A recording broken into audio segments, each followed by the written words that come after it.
வணக்கம் உறவுகளே, நான் உங்களை என்ஆர் துபாய் அபுதாபிலிருந்து. இப்போ பார்த்தீங்கன்னா தமிழ்நாட்டில் கிராமங்களில் ஊராட்சி மன்ற தலைவர்களே கிடையாது. ஊராட்சியினுடைய செயலாளர் அவர்கள் தான். இப்போ அவங்க பொறுப்பில் தான் கிராமங்கள் தோறும் பணிகள் நடக்குது. 100 நாள் வேலை திட்ட பணிகள் நடக்குது. எல்லா வேலையுமே நடக்குது. உண்மையிலேயே பிரசிடண்ட் இல்லாமல் ஊராட்சி செயலர் கிளர்க்கு அவர்கள் வேலையில் இப்போ பார்க்குறது பார்த்திங்கன்னா உண்மையிலே கிராமங்கள் தூரம் ரொம்ப சிறப்பாக இருக்குங்க. உண்மையிலே இந்த பிரசிடண்ட் எலெக்ஷனே தேவையே கிடையாது. பிரசிடண்ட் எலெக்ஷன் தேவையே கிடையாது.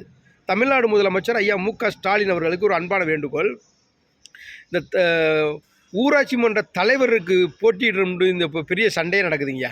சரிங்களா? இந்த தலைவரே தேவையே இல்லை.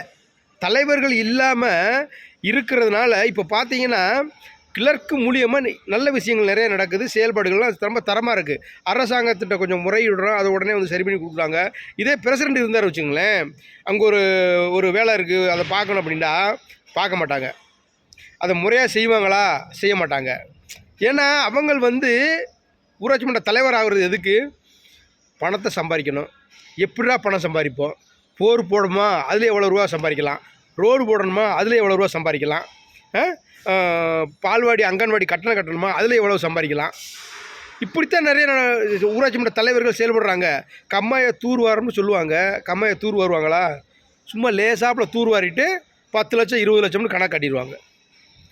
இந்த கிராமங்களில் ஊராட்சி மன்ற தலைவர் எலெக்ஷனுமே வராமல் இருக்கணும். வராமல் இருந்தால் தமிழ்நாடு கொஞ்சம் நல்லா இருக்கும்னு நான் நினைக்கிறேன். ஏன்னா ஊராட்சி மன்ற தலைவர் எலெக்ஷன் வந்துச்சுன்னு வச்சுங்களேன், அண்ணன் தம்பி மாமே மச்சினே அங்காளி பங்காளி எல்லாமே ஒற்றுமையாக இருப்பாங்க. இந்த ஊராட்சி மன்ற தலைவர் பஞ்சாயத்து எலெக்ஷன் வந்துச்சுன்னு வச்சுங்களேன், பூரா நீ பெரிய ஆளு, நான் பெரிய ஆளு, நான் போட்டி நீ போட்டி போடுறோன்னு சொல்லிட்டு ஒன்றுக்குள்ள ஒன்று அடிச்சுக்கிட்டு மல்லு கட்டிக்கிட்டு நாசமாக போயிடுறாங்க உறவுகளே. ஆகையினால் இந்த ஊராட்சி மன்ற தலைவர் போட்டி தேவையற்றது. தேவையில்லை. ஊராட்சி மன்ற தலைவரே தேவையில்லை.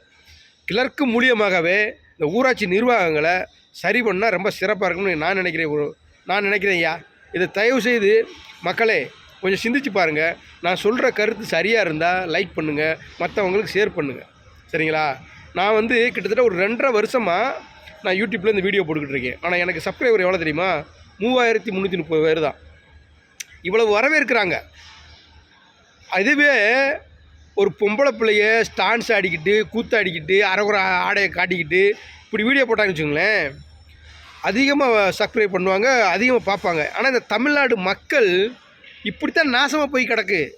ஆனால் இவர்களிடமிருந்து கொஞ்சம் கொஞ்சமாக மீட்டு வரணுன்றதை நம்மளுடைய ஒரு ஆதங்கத்துலேயும் பதிவு பண்ணுறேன்.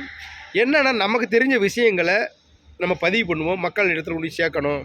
நம்ம சொல்கிற கருத்துக்கள் மக்கள் இடத்துல கொண்டு சேர்க்கணும் அப்படின்றதுக்காக இந்த பதிவு பண்ணுறேன். ஒழிய பணம் சம்பாதிக்கணும், இந்த யூடியூப் வச்சு நிறையா பணம் சம்பாதிச்சிடலாம், கோடியாக சம்பாதிச்சிடலாம் அப்படின்னு நினச்சி இந்த பதிவு பண்ணுறதில்ல உறவுகளே. இந்த யூடியூப் நடத்தல உறவுகளே.